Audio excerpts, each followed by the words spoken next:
Assalamualaikum warahmatullahi wabarakatuh. Salam sejahtera dan salam Malaysia Madani.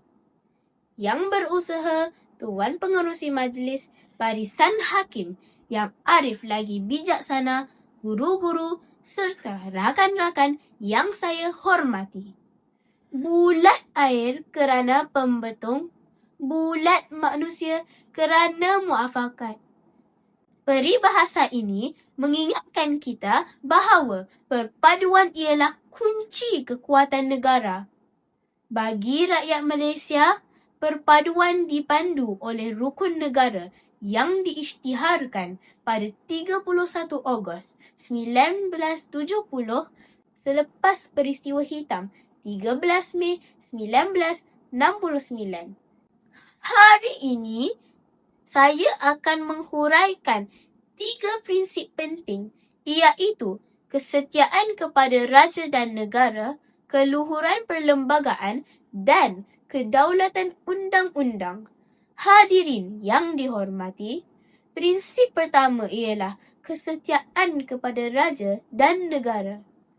Raja merupakan lambang perpaduan dan kedaulatan negara.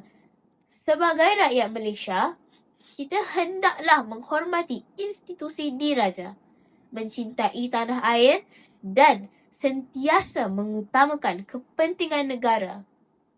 Kesetiaan ini dapat ditunjukkan melalui sikap patriotik, menghormati jalur gemilang dan menyanyikan lagu negaraku dengan penuh semangat. Seterusnya, keluhuran perlembagaan. Perlembagaan persekutuan ialah undang-undang tertinggi negara yang menjadi asas pentadbiran Malaysia.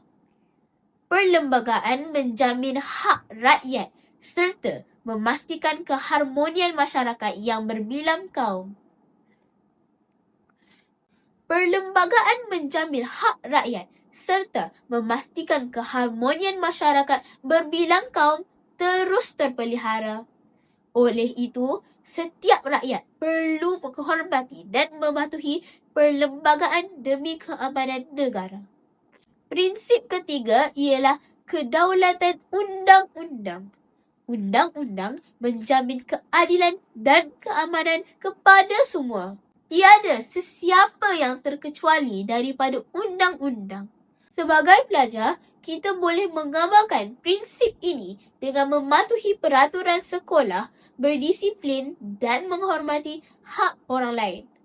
Hadirin sekalian, jelaslah bahawa ketiga-tiga prinsip ini saling melengkapi dalam membina sebuah negara yang aman dan berdaulat.